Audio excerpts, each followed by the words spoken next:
The gunshot cracked through the pre-dawn darkness like thunder, echoing off the canyon walls before fading into the endless silence of the Badlands. Silas, the Vulture Kane, stood over the body of the last witness, smoke still curling from the barrel of his Colt .45. Blood pooled in the dust around the dead man's head, mixing with the morning dew to create a crimson mud that would bake hard under the coming sun. 20 years, Kane whispered to the corpse at his feet. 20 goddamn years I've been hunting that gold, and now some broken-down cowboy thinks he can just stumble onto it and walk away rich. Behind him, 11 hard cases waited on horseback, their faces shadowed by hat brims and stubbled with weeks of hard riding. These weren't ordinary outlaws, they were Kane's chosen disciples. Men who'd followed him through hell and back for the promise of the biggest score in territorial history. The Black Creek Express gold, 50,000 in stolen coins that had been buried somewhere on the old Miller Ranch for 2 decades. Kane holstered his weapon and turned to face his men. At 53, he still carried himself with the predatory grace that had made him legend in the outlaw territories. His hair had gone silver-white, his face bore the scars of countless fights, but his pale blue eyes burned with the same cold fire that had terrorized the frontier for 30 years. "Mount up," he commanded. "We ride for Hope's End, and boys, ...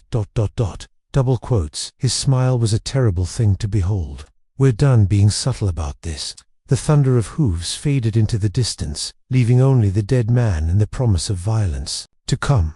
In 6 hours, they would reach the Rockingham Ranch. In 7 hours, blood would flow like water in the desert.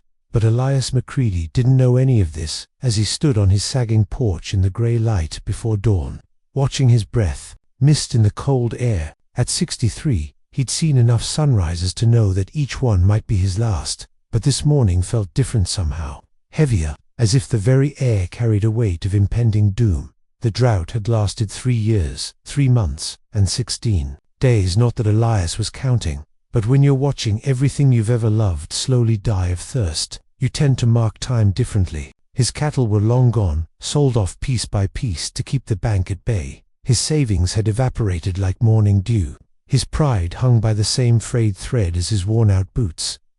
In the corral beside the barn, Dusty stood motionless in the pale light. The old Palomino had been Elias's companion for 19 years, 7 months, and 12 days, but who was counting? The horse's golden coat had faded to the color of winter wheat. His muzzle had gone gray with age, but his dark eyes still held that gentle intelligence that had made him more than livestock from the very first day. Elias pulled the crumpled letter from his shirt pocket and read it again, though he'd memorized every damning word.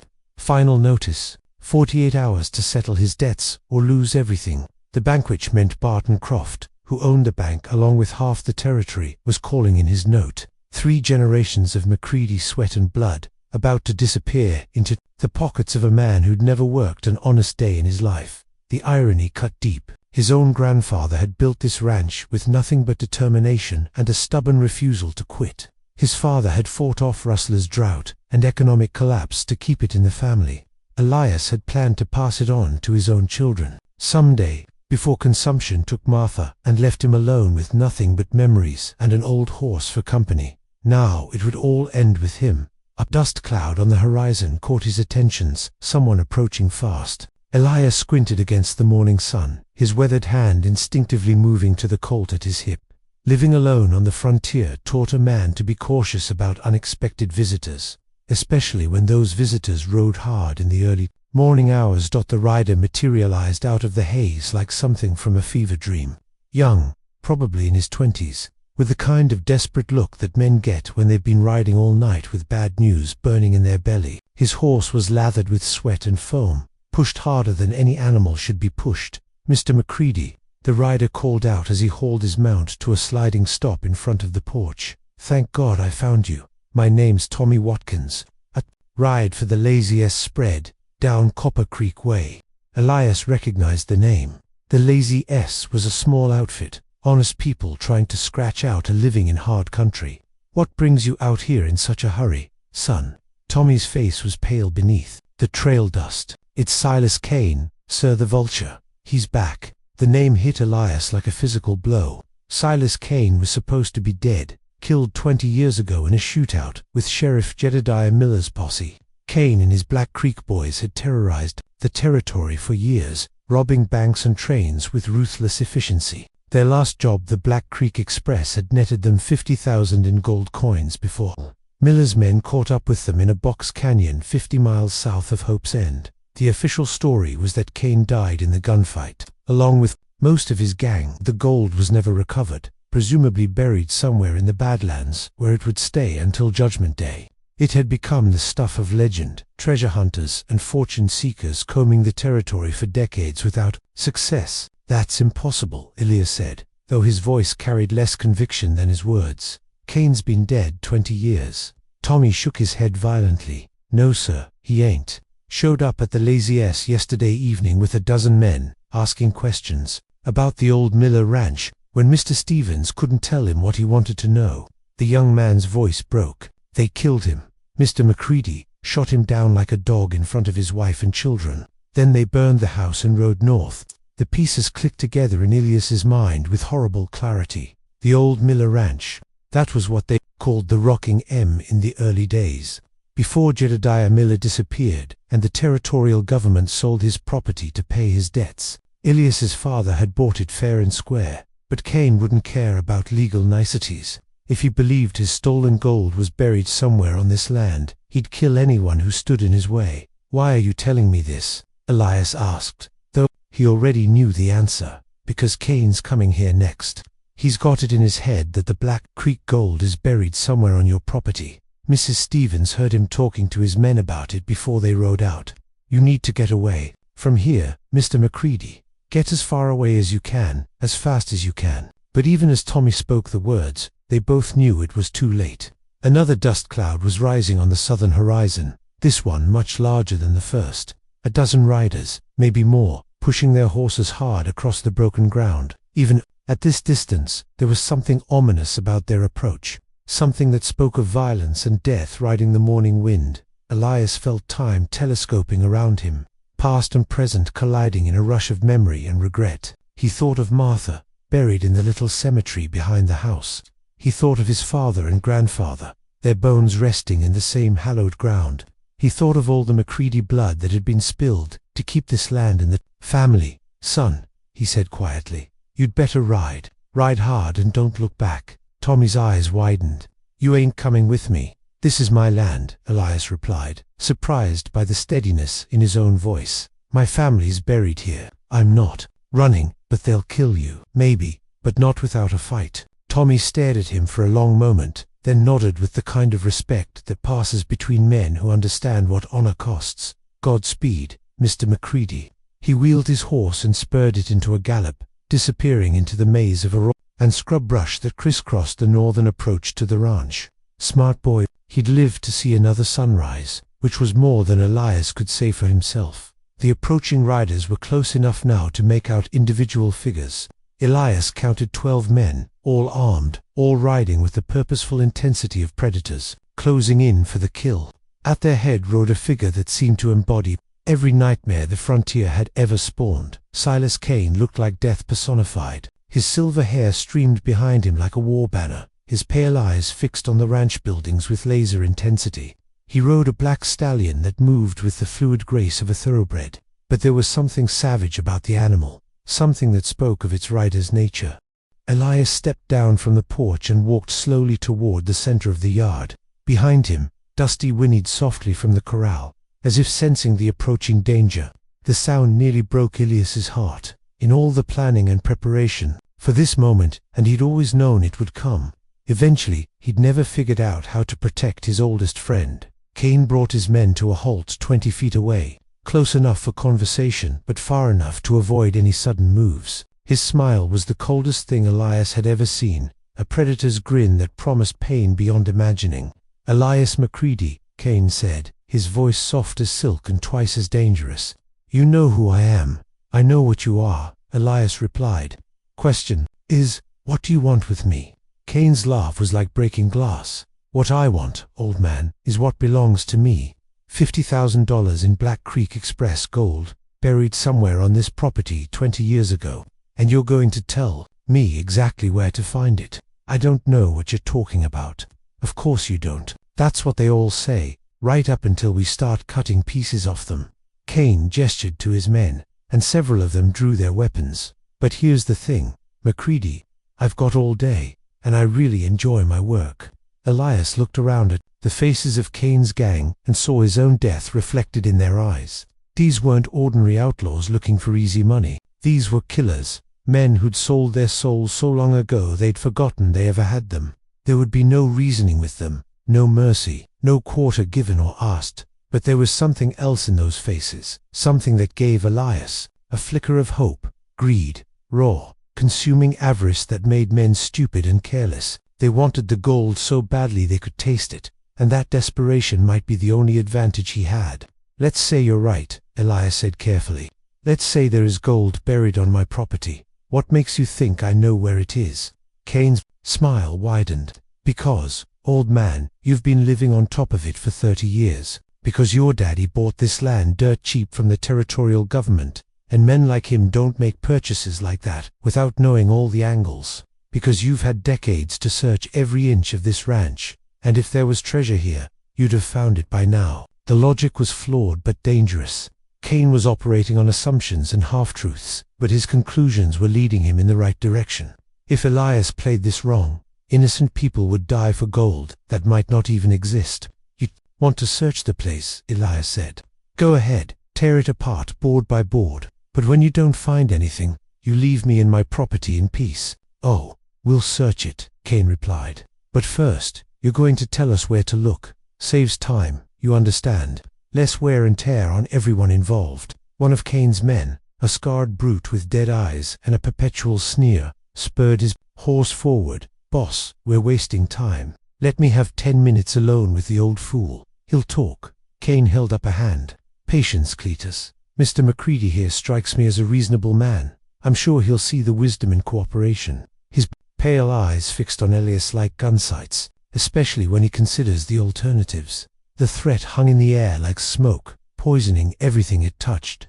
Elias knew that Kane would torture him regardless of what he said or did. Men like the Vulture didn't leave witnesses, and they enjoyed their work too much to make it quick and clean. But there was something else. Something that nagged at the back of Elias's mind, like a half-remembered dream. The way Kane talked about the gold, the certainty in his voice when he spoke of it being buried on the ranch. It wasn't just greed talking, it was knowledge. Somehow, Kane knew more about the Black Creek Express gold than he was letting on. The thought was interrupted by the sound of approaching hooves from the east. Another rider, this one coming from the direction of Hope's End. Elias felt his heart sink as he recognized the black carriage and matching geldings that belonged to only one man in the territory.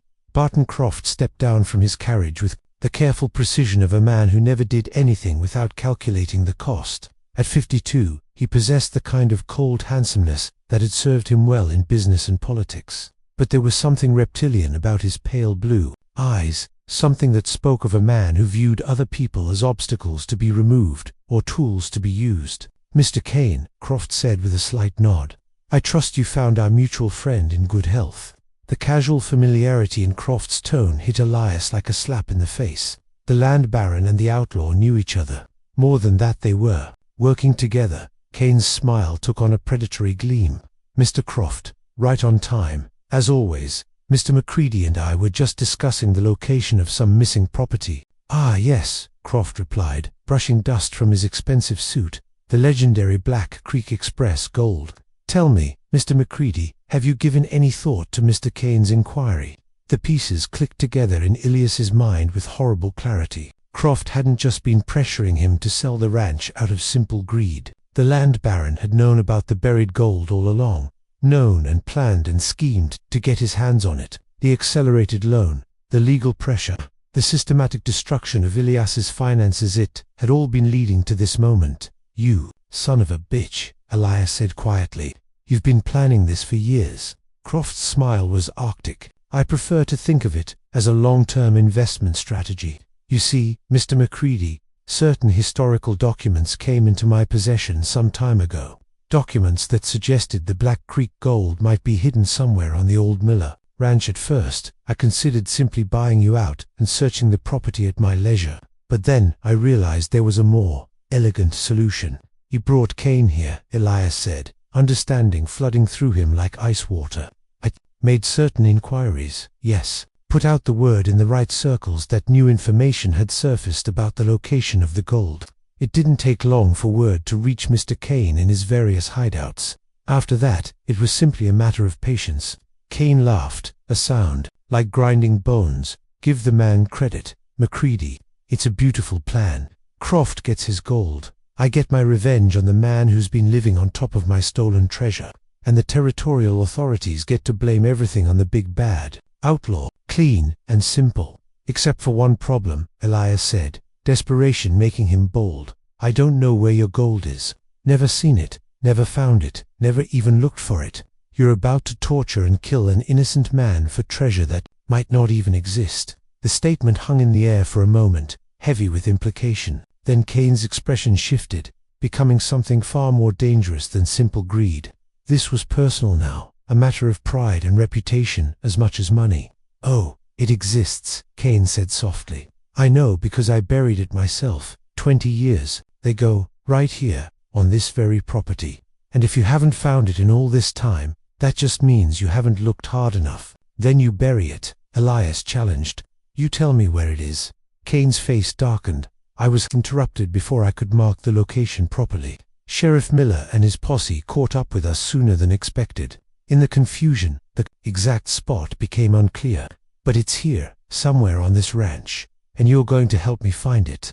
The admission revealed more than Kane probably intended. He didn't know exactly where the gold was buried either. Whatever advantage that might provide, however, was overshadowed by the implication of his words. If Kane had been interrupted while burying the gold, if Sheriff Miller had caught up with the gang in the act, then Miller himself might have known the location.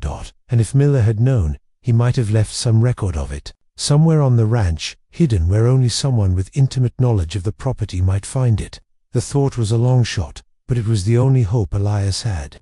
All right, he said finally. You want to search the ranch? Let's search it, but I'm telling you right now, you're wasting your time.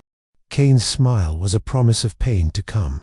We'll see about that, old man. We'll see about that. As the outlaws began to fan out across the property, Elias caught sight of Dusty standing quietly in the corral. The old horse was watching the proceedings with intelligent eyes, as if he understood that everything was about to change. For a moment, man and animal looked at each other across the years of partnership and shared hardship. Then one of Kane's men shouted from the direction of the barn, and Elias's attention snapped back to the immediate danger. Whatever was about to happen, whatever violence was about to be unleashed, it was starting now. The search began with methodical brutality.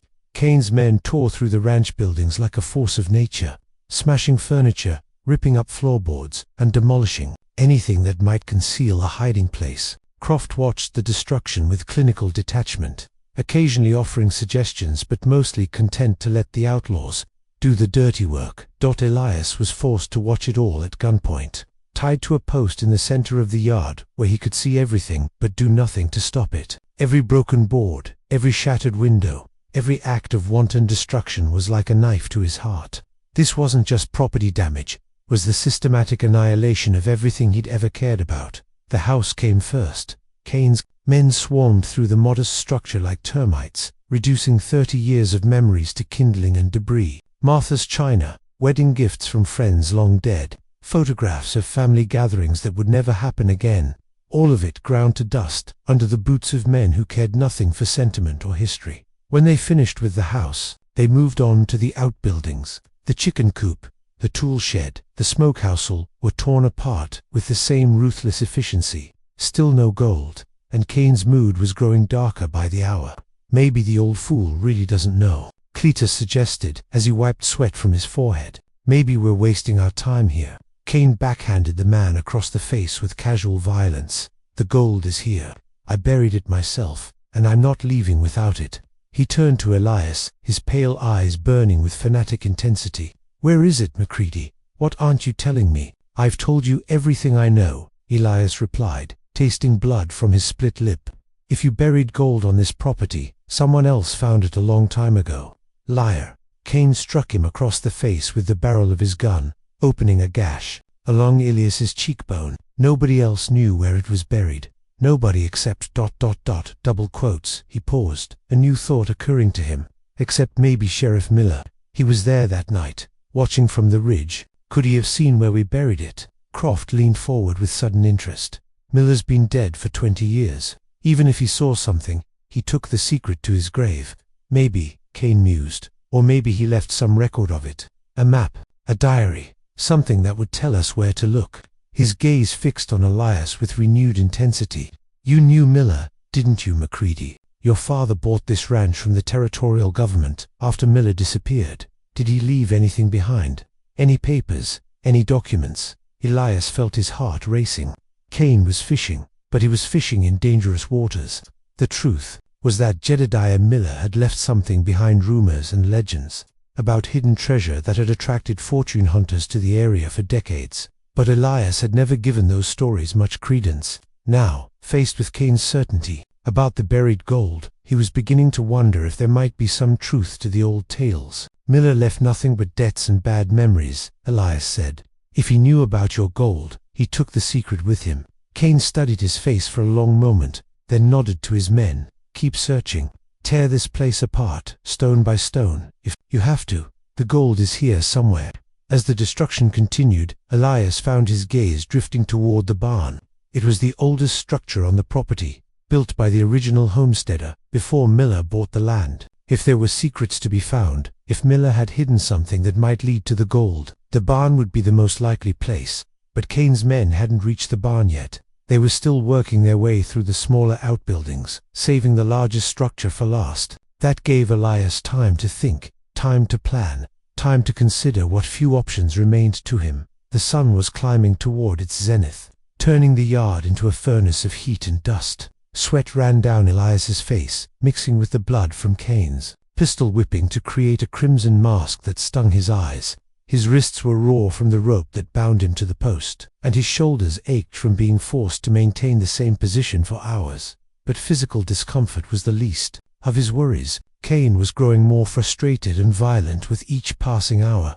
When they reached the barn and still found no gold, his rage would need an outlet. Elias had no illusions about what form that outlet would take. The thought was interrupted by a new sound, the rattle of wagon wheels on the hard-pan road that led to the ranch. Someone else was coming, another player entering the deadly game that was unfolding in the McCready yard. Kane heard it too, and his expression shifted from frustration to predatory alertness. Expecting company, McCready? No, Elias replied truthfully. He couldn't imagine who would be foolish enough to visit the ranch at a time like this. But whoever it was, they were riding straight into hell. The wagon that emerged from the heat shimmer was unlike anything Elias had ever seen in Hope's End. It was sleek and modern, pulled by a matched pair of bay horses that looked like they belonged in Boston rather than the Badlands. The driver was a woman, her long dark hair pinned up beneath a fashionable hat that probably cost more than most local ranchers made in a month. She brought the wagon to a stop, just outside the yard, and stepped down with the kind of fluid grace that spoke of breeding and education. At 26, Clara Miller possessed the kind of refined beauty that turned heads in any crowd. But there was steel in her grey eyes that warned against treating her as merely ornamental. "Excuse me," she called out, apparently oblivious to the tension crackling through the air. "I'm looking for Mr. Elias McCready. I believe he owns this property." Kane exchanged glances with Croft, both men clearly wondering what this unexpected development might mean. "And you are?" Kane asked, his voice deceptively polite. "Clara Miller," she replied, walking closer with the confident stride of someone accustomed to getting answers. "I've come from Boston to inquire about the history of this ranch. I believe my grandfather once owned this property." The name hit the assembled men like a thunderbolt. Miller, Jedediah Miller, the sheriff who had pursued Kane's gang 20 years ago. This was his granddaughter, arriving at the worst possible moment with questions that could unravel everything. Kane's hand moved to his gun, but Croft caught his wrist. "Careful," the land baron murmured. "This could be exactly what we've been looking for." Clara seemed to notice the destruction for the first time, her eyes widening as she took in the smashed buildings and the obvious signs of violence. "My goodness, what happened here? Mr. McCready, are you injured?" Her concern seemed genuine, but Kane wasn't taking any chances. He gestured to two of his men, who moved to flank the young woman. Miss Miller, is it how convenient that you should arrive just as we're discussing your grandfather's legacy? Something in his tone must have warned her, because Clara's posture shifted subtly, becoming more alert and wary. I'm sorry, I don't believe we've been introduced. Silas Kane, he replied with a mocking bow. Perhaps your grandfather mentioned me in his letters. The color drained from Clara's face. Even in Boston, even 20 years later, the name of Silas Kane carried weight. You're supposed to be dead. Reports of my death were greatly exaggerated, Kane said with a cold smile.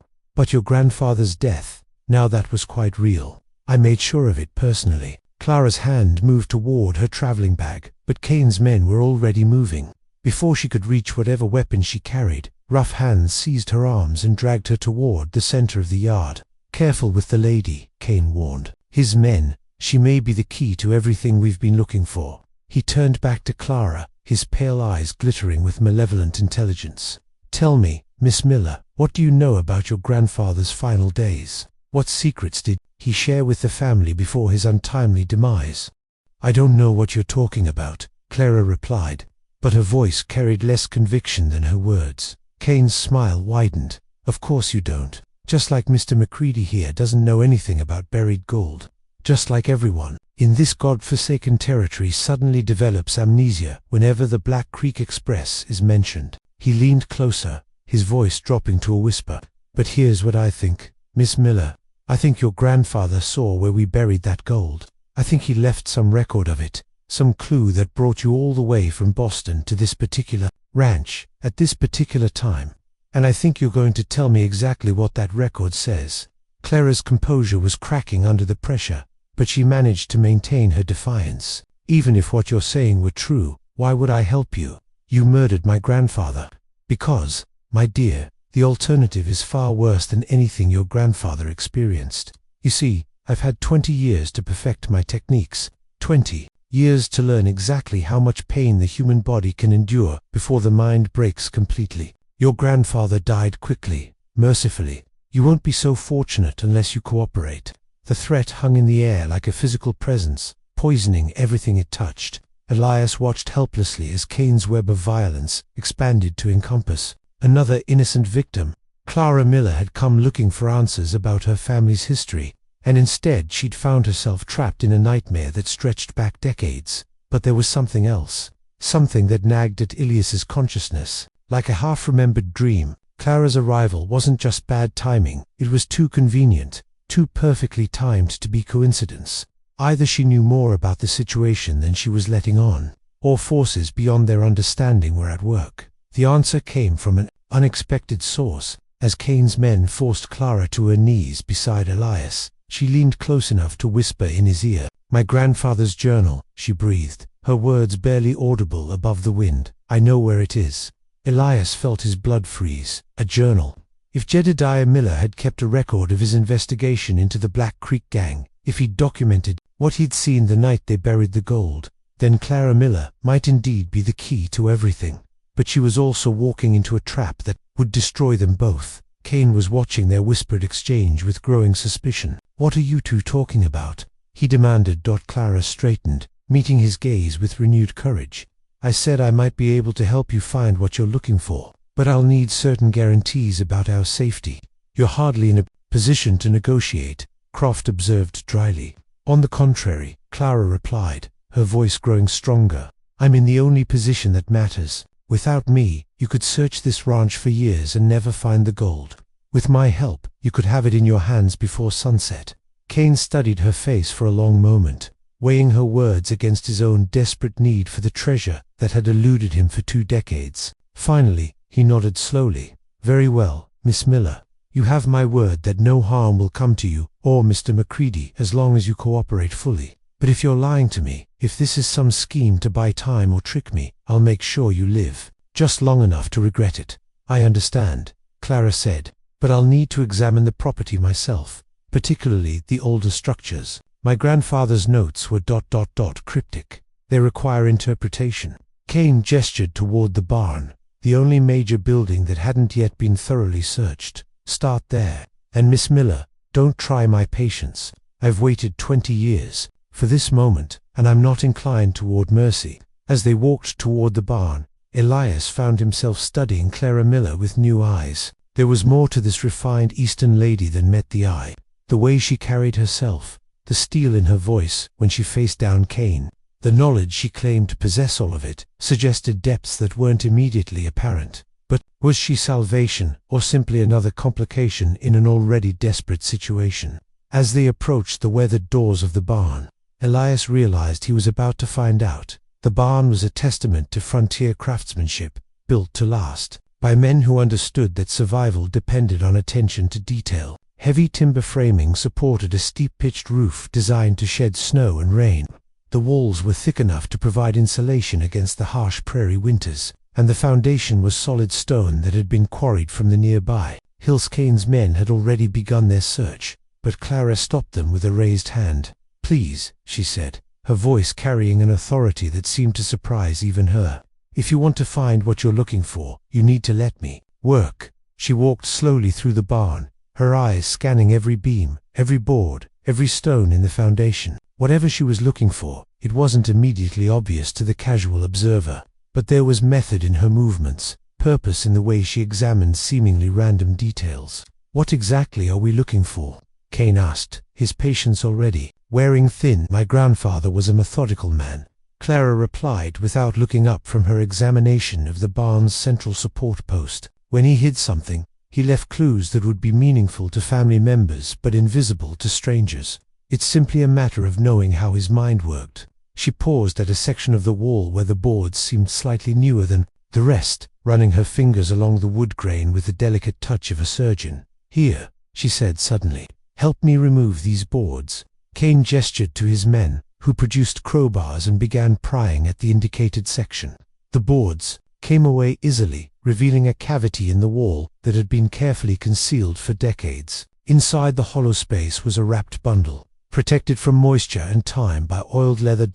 Clara unwrapped the bundle with reverent care, revealing a leather-bound journal and a collection of official documents. Her hands trembled slightly as she opened the journal to the first page, and for a moment her composure threatened to crack entirely. "Is this it?"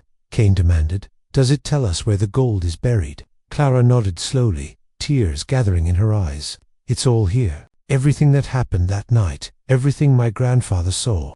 She looked up at Kane with a mixture of hatred and triumph, "including the exact location where you buried the Black Creek Express gold." The silence that followed was pregnant with possibility and menace. 20 years of searching, 20 years of violence and death, all leading to this moment in a dusty barn on a failing ranch. Kane's face was transformed by an expression of such raw greed that he no longer looked entirely human. "Tell me," he whispered. "Tell me where it is." Clara's smile was sharp as broken glass. "It's buried beneath the floor of this very barn. My grandfather watched you from the ridge that night, saw exactly where you and your men dug the hole. He came back later and marked the spot, intending to recover the gold for the railroad company. But you killed him before he could report his findings." Kane let out a sound that was part laugh, part sob.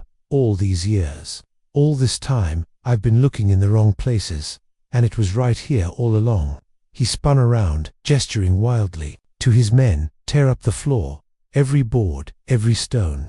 Find that gold." What followed was controlled chaos. Kane's men attacked the barn floor with picks and shovels, their earlier methodical search replaced by frenzied digging. Dust filled the air, mingling with the sweat and desperation of men who could smell fortune just within their grasp. But as the hours passed, and the sun began its descent toward the western horizon, the initial excitement gave way to frustration. They'd torn up half the barn floor, excavated dozens of holes, and still found nothing but dirt and rock. Kane's mood was darkening with each shovelful of empty earth. "Where is it?" he snarled at Clara. "The journal must give more specific directions." Clara consulted the journal again, her brow furrowed with apparent concentration. "According to this, it should be near the northwest corner, beneath the largest support beam. But ... She hesitated, her eyes widening as if she'd discovered something unexpected. "There's something else here, something my grandfather added later." Kane was at her side in an instant, his breath hot against her neck as he peered over her shoulder at the journal. What does it say?" "He moved it," Clara whispered, her voice carrying a mixture of awe and terror. "After you killed the other gang members, after he thought the coast was clear. He came back and moved the gold to a safer location. He was afraid someone else might have seen where you buried it. The words hit Kane like a physical blow. His face went white, then flushed deep red with rage. Moved it where? Clara's hands shook as she turned the page. He doesn't say exactly, just that he entrusted it to someone he could trust. Someone who would know what to do with it when the time was right. Who Kane's voice was barely human now, more animal growl than human speech. Who did he give it to? Before Clara could answer, a new voice cut through the tension like a knife blade. He gave it to me. Everyone turned toward the barn entrance, where a figure stood silhouetted against the dying light. Sheriff Tom Miller stepped into the barn with the careful movements of a man who'd spent 30 years learning when to be cautious. At 52, he carried the weight of hard decisions and harder consequences, but his hand was steady on his gun and his eyes were clear with purpose. "Sheriff Miller," Croft said, his voice carefully neutral. "How unexpected." "Not unexpected," Miller replied, his gaze sweeping across the assembled outlaws. "Inevitable. You see, gentlemen, Miss Miller here isn't the only one who's been investigating the Black Creek Express robbery. I've been tracking Mr. Kane and his associates for the better part of 3 months, waiting for exactly this moment." Kane's hand moved toward his gun, but froze when he saw that Miller wasn't alone. Through the barn windows, Elias could see other figures moving in the gathering dusk. Deputies, federal marshals, men with badges and rifles who'd surrounded the ranch while everyone's attention was focused on the search for gold. "You're surrounded," Miller continued, his voice calm as winter ice. "Every exit is covered, every escape route blocked. You have exactly one choice: surrender, peacefully, or die where you stand." For a moment, the barn was silent except for the sound of men breathing and the distant whinny of horses. Then Kane's face twisted into a mask of pure hatred, and Elias knew that whatever happened next would be written in blood. 20 years, Kane snarled. 20 goddamn years I've been hunting this gold, and now you want me to just walk away? Not happening, Sheriff. Not today, not ever. His hand flashed toward his gun with the speed that had made him legend, but he wasn't the only one moving. Clara Miller, who'd been positioned perfectly behind him, drove her knee upward into his spine while simultaneously grabbing for his weapon. The journal fell forgotten to the barn floor as the two struggled for control of the gun. Chaos erupted like a dam bursting. Kane's men reached for their weapons, but they found themselves facing not just Sheriff Miller, but half a dozen federal agents who'd been closing in on their position for hours. Gunfire exploded through the barn, muzzle flashes lighting the interior. Like lightning strikes, Elias threw himself sideways, rolling behind a support beam as bullets whined through the air where he'd been standing. The rope that bound his hands caught on a protruding nail, and he yanked desperately until the fibers parted. Free at last, he scrambled toward the corner where Clara and Kane were still struggling over the gun. Kane was stronger, but Clara was desperate and fighting for more than just her own life, her grandfather's reputation, her family's honor. 20 years of whispered accusations and pointing fingers, all of it came to a head in that dusty barn as she clawed and bit and scratched. For every advantage, the gun went off between them, the bullet plowing harmlessly into the barn's roof. But the discharge gave Kane the leverage he needed to break free from Clara's grip. He backhanded her across the face, sending her sprawling into the scattered hay that littered the barn floor. "Should have minded your own business, girl," Kane snarled, raising the gun toward her fallen form. But Elias was already moving. 30 years of ranch work had kept him strong despite his age, and desperation gave him speed he hadn't possessed in decades. He hit Kane low and hard, driving his shoulder into the outlaw's midsection and sending both men crashing into the barn wall. Kane recovered first, using his gun barrel like a club to catch Elias across the temple. Stars exploded behind the old rancher's eyes, and he felt consciousness sliding away like water through cupped hands. But even as he fell, he managed to grab Kane's wrist, spoiling his aim as the outlaw tried to finish what he'd started.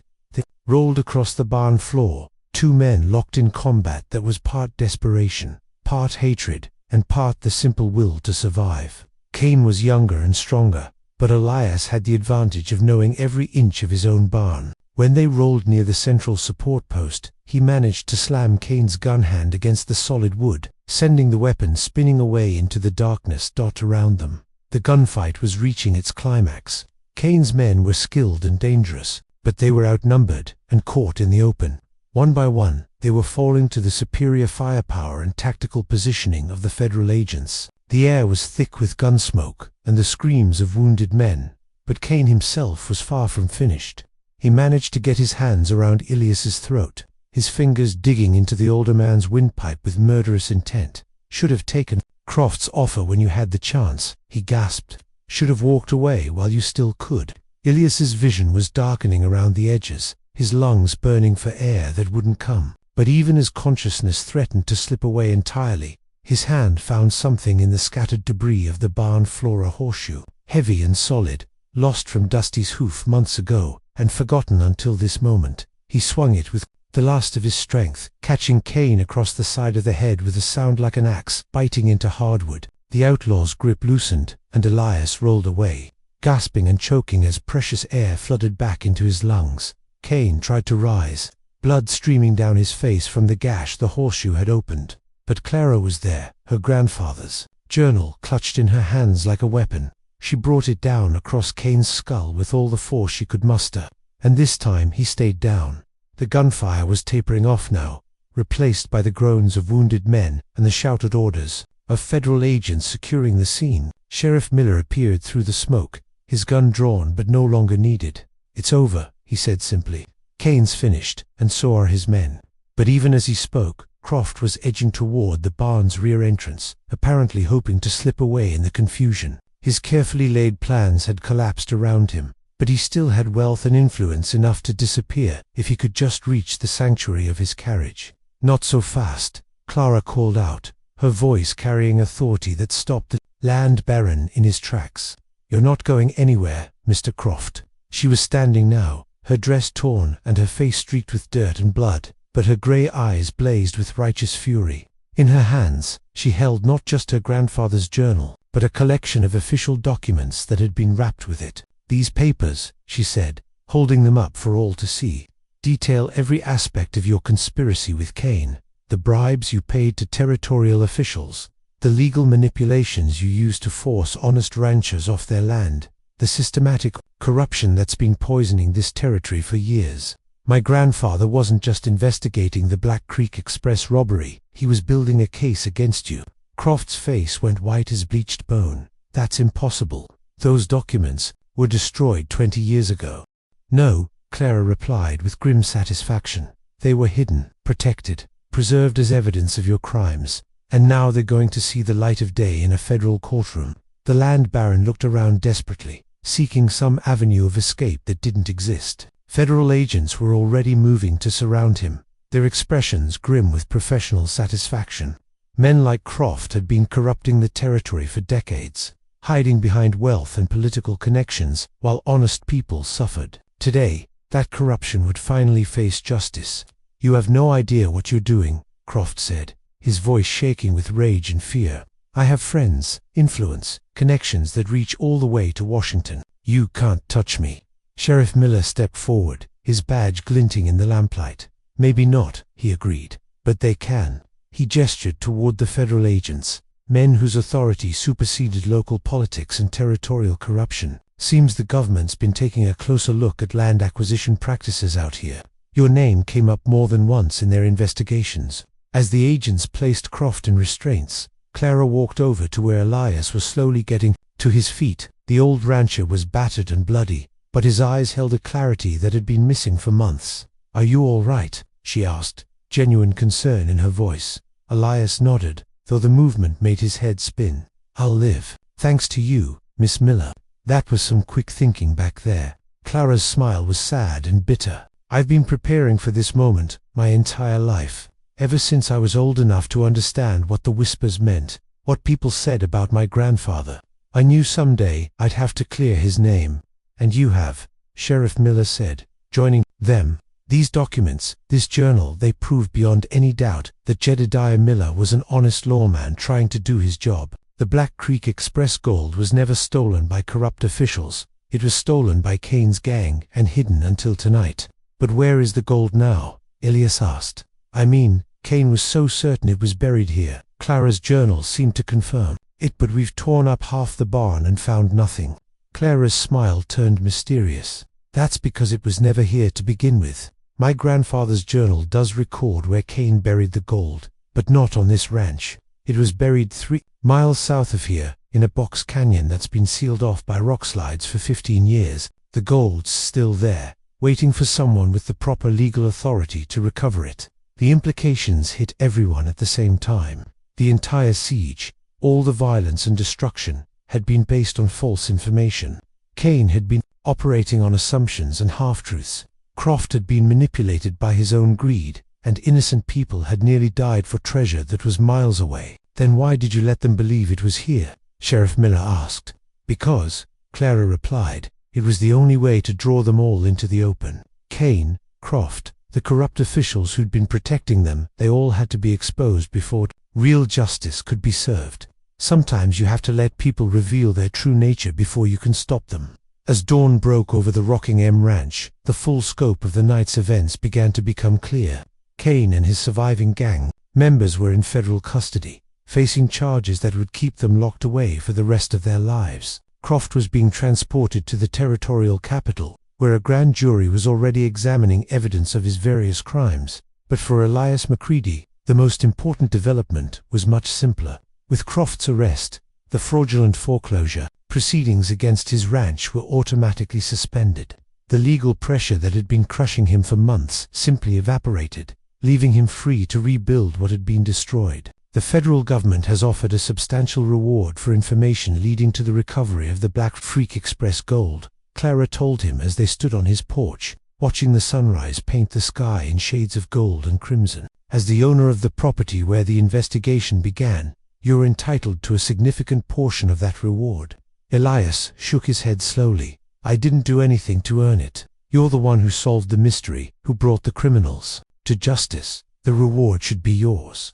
We'll split it, Clara said firmly. 50-50. You need the money to rebuild your ranch, and I have some ideas about how to put my share to good use. She gestured toward the scattered buildings of Hope's End, visible in the distance as the town began to wake up to a new day. This territory needs schools, hospitals, honest businesses run by decent people. My grandfather believed in this place, believed it could be something better than what it was.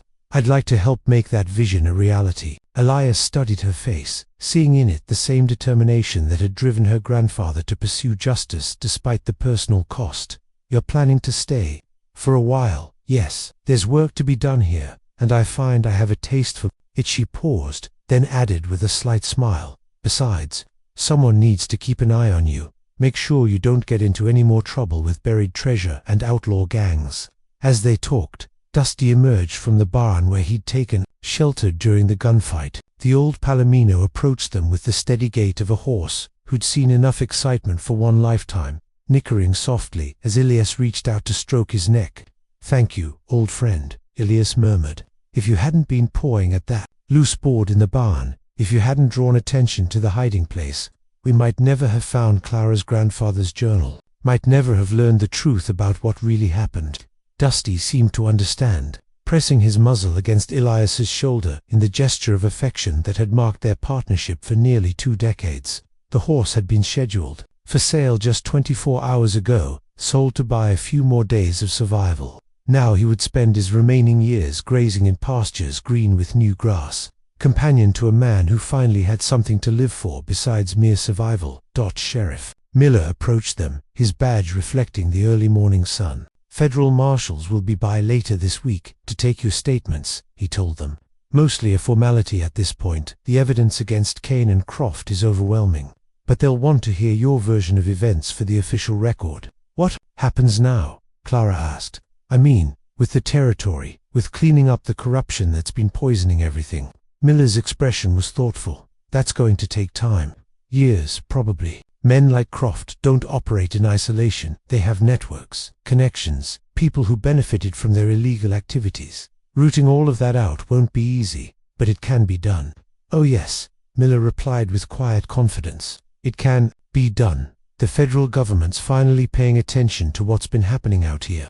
They're sending investigators, prosecutors, honest officials to replace the corrupt ones. It won't happen overnight, but it will happen.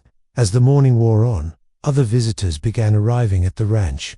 Word of the night's events was spreading through Hope's End like wildfire, carried by the survivors of Kane's gang who'd been marched through town in shackles. Neighbors came to offer help with the cleanup. Friends came to express their relief that Elias had survived, and curiosity seekers came to see the place where the legendary Silas Kane had finally been brought to justice. But perhaps the most welcome visitor was Doc Patterson, the town's physician, who arrived with his medical bag and a nonsense attitude toward the injuries that had been sustained during the gunfight. "You look like hell, Elias," the doctor observed as he examined the cut on the rancher's forehead, "but you'll live. Head wounds always bleed more than they should, makes them look worse than they are." He turned his attention to Clara, who'd been remarkably stoic about her own injuries. "Miss Miller, you've got some bruises that are going to hurt for a while, and this cut on your cheek is going to need a few stitches. But overall, I'd say you came through remarkably well for someone who spent the night fighting desperados." "I had good teachers," Clara replied, thinking of the self-defense lessons her grandmother had insisted upon. The shooting instruction, that had seemed like an eccentric hobby back in Boston, but had proven invaluable in the harsh reality of the frontier. As Doc Patterson worked, cleaning wounds and applying bandages with practiced efficiency, Elias found himself reflecting on how dramatically his life had changed in the space of a single day. Yesterday morning, he'd been a broken-down rancher, facing the loss of everything he'd ever cared about. Today, he was a man with prospects, with friends, with a future that stretched beyond mere survival. The transformation hadn't come without cost. His ranch buildings were damaged, some beyond repair. His savings were still exhausted, his debts still real despite the suspension of foreclosure proceedings. The road ahead would be difficult, requiring hard work and careful planning to rebuild what had been destroyed. But for the first time in years, Elias felt genuine hope. The reward money would provide the capital he needed to restore the ranch. Clara's friendship offered companionship and support that he'd thought lost forever. And Dusty would remain his faithful companion through whatever challenges lay ahead. As the sun climbed higher, burning off the morning mist and warming the air with the promise of a hot day to come, Elias made a decision that would have seemed impossible 24 hours earlier. "Miss Miller," he said, "I've got a proposition for you." Clara looked up from the medical attention she was receiving, curiosity in her gray eyes. "This ranch is too big for one man to work alone," Elias continued. "Too much land, too many responsibilities, and you're going to need a place to stay while you're putting your plans for the territory into action. So here's what I'm thinking: we pool our resources, share the work and the profits. You help me rebuild this place, and I'll help you build whatever it is you're planning for Hope's End." "A partnership?" Clara asked, considering the implications. "More than that," Elias replied. "A family. Not by blood, maybe, but by choice, by shared purpose and mutual respect. Your grandfather would have approved, I think. He was a man who believed in justice and community, in people working together to build something better." Clara was quiet for a long moment, her eyes distant. As she weighed the offer against her own plans and ambitions, finally, she nodded slowly. "I accept," she said simply, "but on one condition." "Name it." "We rename this place. The Rocking M Ranch has seen enough violence, enough tragedy. It deserves a fresh start, a new identity that reflects what we're trying to build here." Elias smiled, the expression transforming his weathered face and making him look years younger. "What did you have in mind?" Clara's answering smile was bright as the morning sun. "The Freedom Ranch, because that's what this place represents now: freedom from corruption, freedom from the past, freedom to build something better." As they shook hands on their new partnership, Dusty wandered over to investigate the proceedings.